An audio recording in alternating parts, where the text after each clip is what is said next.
तो hello students, कैसे हो आप सब। तो कल तक तो हमने पढ़ा था, वो हम एक बार रिवाइज़ कर लेते हैं।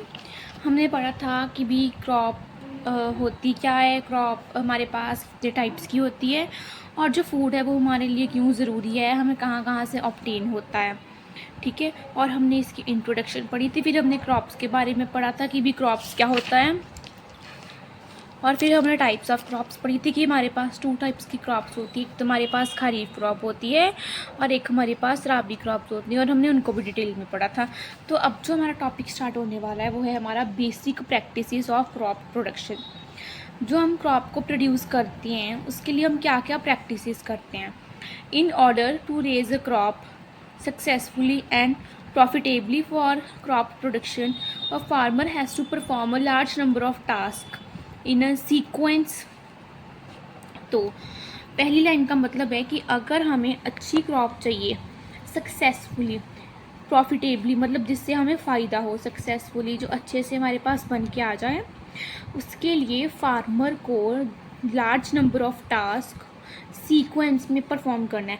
मतलब अगर पहला स्टेप हमारे पास प्रेपरेशन ऑफ सॉइल है, दूसरा सोइंग है, तो जो फार्मर है वो पहले नंबर पे प्रेपरेशन ऑफ सॉइल ही करेगा। ऐसे नहीं कि वो पहले 3rd नंबर का स्टेप करेगा फिर 1st नंबर का, नहीं, इसको एक सीक्वेंस वे में करना है। The various tasks performed by farmer to produce a good crop are called agriculture practices। ये डेफिनेशन आपने याद करनी है, आपको एग्जाम में आ सकती है कि जो वेरियस टास्क परफॉर्म किए जाते हैं फार्मर के द्वारा एक अच्छी क्रॉप को प्रोड्यूस करने के लिए, उसको हम एग्रीकल्चर प्रैक्टिसेस बोलते हैं। The various agriculture practices which are carried out at various stages of crop production। हमारे पास जो है वेरियस प्रैक्टिसेस होती हैं। अब पहले नंबर पे प्रिपरेशन ऑफ सॉइल, दूसरे पे sowing, adding manure and fertilizers, irrigation, removal of waste, harvesting and storage of food grains. आपको ये 7 स्टेप्स है और आपको ये लाइन वाइज ही करने होंगे। ठीक है, तो आपको एग्ज़ाम में टेबल आ सकता है कि भी कौन से बेसिक प्रैक्टिसेस हैं जो क्रॉप प्रोडक्शन के लिए यूज़ होती हैं। In addition to these regular agriculture practices, one more agriculture practices called rotation of crop is undertaken sometime to improve the fertility of soil and increases the crop yield। अब इन practices के द्वारा हमारे पास एक और practices है जिसको हम बोलते हैं रोटेशन ऑफ क्रॉप, जो हमारी सॉइल की फर्टिलिटी को इंक्रीज़ करती है। The various agriculture practices required certain tools and implements which are called agriculture implements. अब हमें अलग अलग इम्प्लीमेंट्स भी चाहिए होंगे तो उनको हम बोलते हैं एग्रीकल्चर इम्प्लीमेंट्स। जो हमारे पास टॉपिक है रोटेशन ऑफ क्रॉप से हम आगे पढ़ेंगे। We will now describe all the agriculture practices in detail to know how food is produced on a large scale। तो अब हम अगले टॉपिक में पढ़ेंगे कि कौन कौन सी एग्रीकल्चर प्रैक्टिसेस होती है अगर हमने लार्ज स्केल पे एक फूड को प्रोड्यूस करना है। तो अब हमारा फर्स्ट टॉपिक है प्रिपरेशन ऑफ सॉइल, कि जो हमने क्रॉप प्रोड्यूस करनी है उसको हमने जोन से भी यील्ड पे प्रोड्यूस करना है। जो हमारे पास खेत है उसमें हमने मिट्टी में सॉइल को मिट्टी में जो है हम अपनी क्रॉप को ग्रो करेंगे, तो पहले हमने जो है वो उस मिट्टी को सेट करना होगा, मतलब उसको साफ़ करना होगा, उसके जो क्रम्स होंगे उनको तोड़ना होगा, उसके भी अलग अलग और भी स्टेप्स होंगे, तो हम उनको वो पढ़ेंगे। The upper layer of earth is called soil. As you know that जो हमारी अर्थ की अपर लेयर होती है उसको हम बोलते हैं soil. The crop plants are grown in soil. आपको भी पता है कि जो हमारे क्रॉप प्लांट होते हैं वो सॉइल में ग्रो होते हैं। Soil provides minerals, water, air, humus and anchorage. Anchorage होते हैं हमारी fixing firmly to the plants.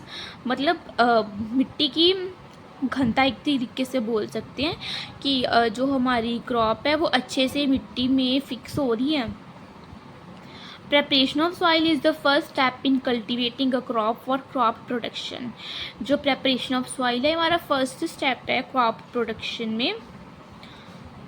The soil is prepared for sowing the seeds of a crop by ploughing, levelling and manuring.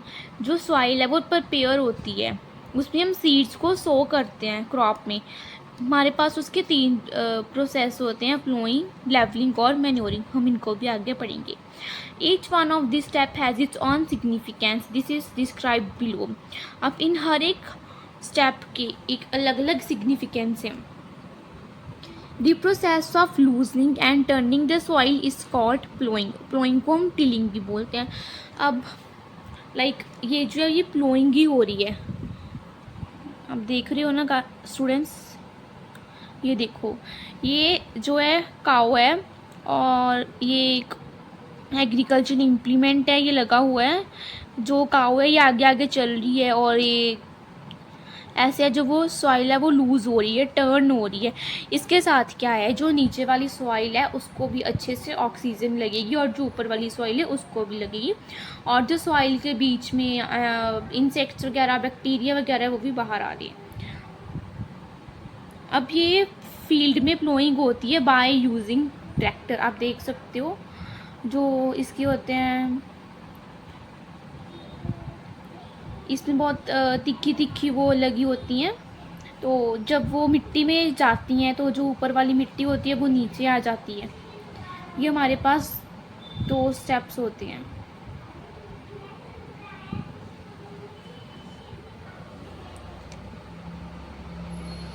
Ploughing और tilling. Ploughing of field is done by using an implement called plough. जो ploughing है उसको हम प्लो के साथ करते हैं, इसको हम बोलते हैं प्लो। प्लोज आर मेड ऑफ वुड और आयरन और they have iron tip for easy penetration into the soil. ये हमारे पास आयरन और वुड के बने होते हैं, ठीक है। और ये चीज़ इनकी आयरन की होती है ताकि ये अच्छे से मिट्टी में धंस जाएं, कोई प्रॉब्लम ना हो।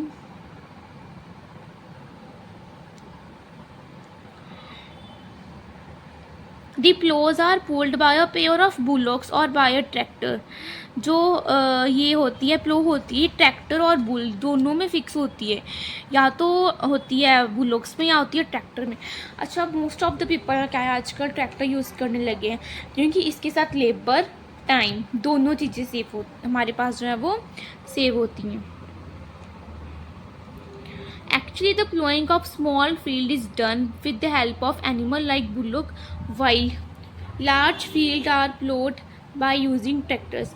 वैसे तो जो हमारे पास बुलोक से हमारे पास मेन स्मॉल फील्ड के लिए यूज़ होती है, बट आजकल मोस्ट ऑफ द टाइम जो है वो लोग ट्रैक्टर ही यूज़ करने लग गए हैं। The loosening of soil by ploughing is beneficial because of the following reason. अब सॉइल की लूजनिंग प्लोइंग के द्वारा बेनिफिशियल है वो क्योंकि हमें उसके रीजंस दिए, तो हम उन रीजंस को स्टडी करेंगे। The loose soil allows the plant to penetrate freely and deeper into the soil so that plants are held more firmly to the ground। अब हम सॉइल को लूज़ करते हैं इसीलिए क्योंकि जो प्लांट के रूट्स हैं वो अच्छे से सॉइल के अंदर चले जाएं और जो हमारे प्लांट हैं वो मजबूत हो जाएं, वो हल्की सी हवा के साथ उड़ ना जाएं। इसीलिए जो हमारी रूट्स हैं वो सॉइल के अंदर जाना बहुत ज़रूरी है। The loose soil allows the roots to of plants to breathe easily. अगर हमारी सॉइल लूज होगी तो उसके अंदर जो ऑक्सीजन जाएगी और हमारे प्लांट्स अच्छे से जो हैं वो ब्रीथ कर पाएंगे।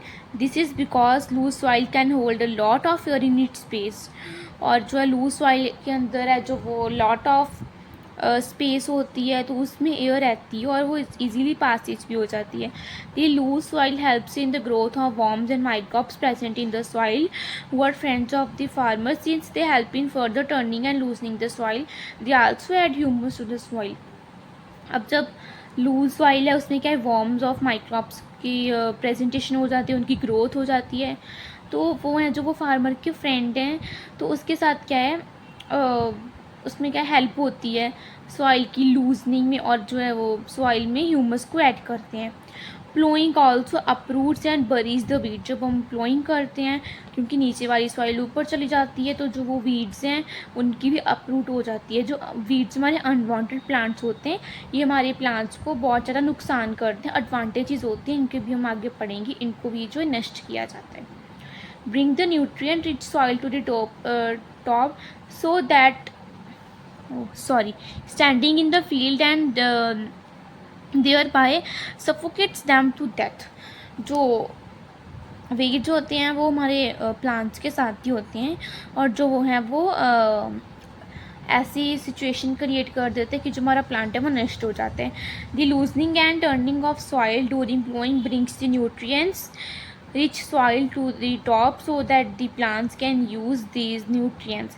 अब जब हम सॉइल की लूजनिंग और टर्निंग करते हैं प्लोइंग के टाइम, तो जो न्यूट्रिएंट्स होते हैं वो अच्छे से हर एक को मिल जाते हैं, ऊपर वाली सॉइल को भी और नीचे वाली सॉइल को भी, और जो प्लांट्स हैं वो ईजिली न्यूट्रिएंट्स को कंज्यूम कर लेते हैं. If the soil is very dry, it breaks into large mud crumbs.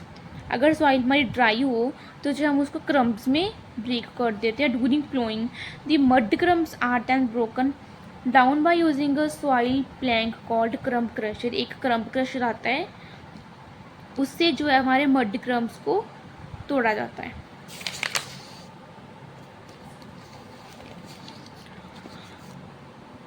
The plowed soil is quite loose, so it is liable to carried away by strong wind or washed away by rainwater. अगर हमारी soil अच्छे से प्लो होगी तो जो चाहे जितनी मर्जी तेज़ हवा चल जाए, बारिश चल जाए, जो हमारा प्लांट है वो इजीली जो है वो अर्थ में, हमारी ज़मीन में रहेगा. The removal of top soil by wind and water is called soil erosion. जब हवा और बारिश के कारण जो हमारी टॉप सॉइल होती है वो हमारी रिमूव हो जाती है, तो उसको हम बोलते हैं soil erosion. The ploughed soil is levelled by pressing it with the wooden level so that the top soil is not blown away by wind और ड्रेन ऑफ बाय वाटर. हाँ जी, जो हमारी प्लोड सॉइल होती है उसको हम लेवलर के साथ जो है वो प्रेस कर देते हैं. प्रेस करने के साथ क्या होती है, जो टॉप सॉइल होती है वो हमारी विंड के साथ ब्लो नहीं होती और वाटर के साथ ड्रेन ऑफ नहीं होती. The levelling of ploughed soil is beneficial because of the following reason. The levelling of ploughed field prevent the top fertile soil from being carried away by strong wind or washed away by rain water. अभी हमने पढ़ा कि अगर हम levelling करते हैं तो चाहे जितनी मर्जी तेज़ बारिश हो, तेज़ हवा चल रही हो, जो हमारी ऊपर वाली मिट्टी है वो हवा में उड़ के नहीं जाती. The levelling of ploughed field help in uniform distribution of water in the field during irrigation. अगर हमारी लेवलिंग हुई होगी तो इरीगेशन के टाइम जो है वो यूनिफॉर्म डिस्ट्रीब्यूशन में होगा वाटर का, मतलब सभी कहीं इक्वल होगा, कहीं ज़्यादा कम नहीं होगा. The levelling help in preventing the loss of moisturiser from the ploughed soil. जो हमने सॉइल को प्लो किया है, अगर हमने लेवलिंग की होगी तो जो हमारा मॉइस्चर है उसका भी लॉस नहीं होगा.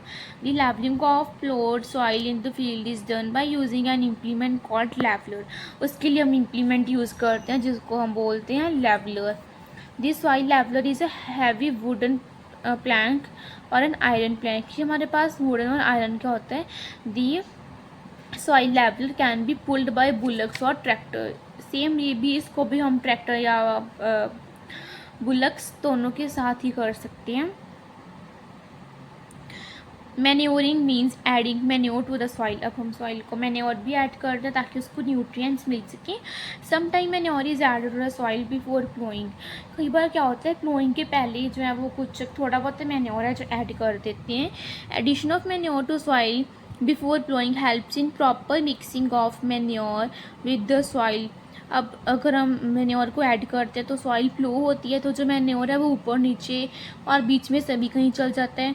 ओके, और प्रॉपर मिक्सिंग हो जाती है. Manure is first transporter to the field. First transporter जो मैन्योर है वो फील्ड को दिया जाता है and it is then spread out in the field. When this field is ploughed the manure get mixed in the soil properly. Manure contains many nutrients required for the growth of crop plant. जो manure है उसमें बहुत सारे nutrients होते हैं जो कि crop plant की growth के लिए बहुत ज़रूरी होते हैं. So manuring is done to increase the fertility of soil before seeds are sown into it. Once the soil is plowed, leveled and manured, it is ready for sowing of seeds. The soil is watered before sowing. अब जब एक बार ही manuring हो जाए तो उसके बाद जो है मैन्योरिंग हो जाए, प्लोइंग हो जाए और लेवलिंग हो जाए. जब हमारे पास ये तीनों प्रोसेस हो जाते हैं तो जो हमारी सॉइल है उसको हम वाटर कर देते हैं और वो हमारी सोइंग के लिए तैयार हो जाती है. हाँ जी, तो इसमें हमने मेन प्लोइंग के बारे में पढ़ा है. ठीक है। और क्रोइंग क्यों ज़रूरी है, लेवलिंग के बारे में पढ़ा है और लेवलिंग क्यों ज़रूरी है। और फिर हमने मैन्योरिंग के बारे में पढ़ा है। अगर आपको इस टॉपिक में basic practices of crop production, preparation of soil, अगर इस टॉपिक में कोई भी प्रॉब्लम है तो मुझे आप कमेंट करके पूछ सकते हो। मैंने आपको बाकी की वीडियोस में भी बोला है, मैं आपके जो कमेंट्स हैं उनके आंसर ज़रूर दूंगी। Thank you so much.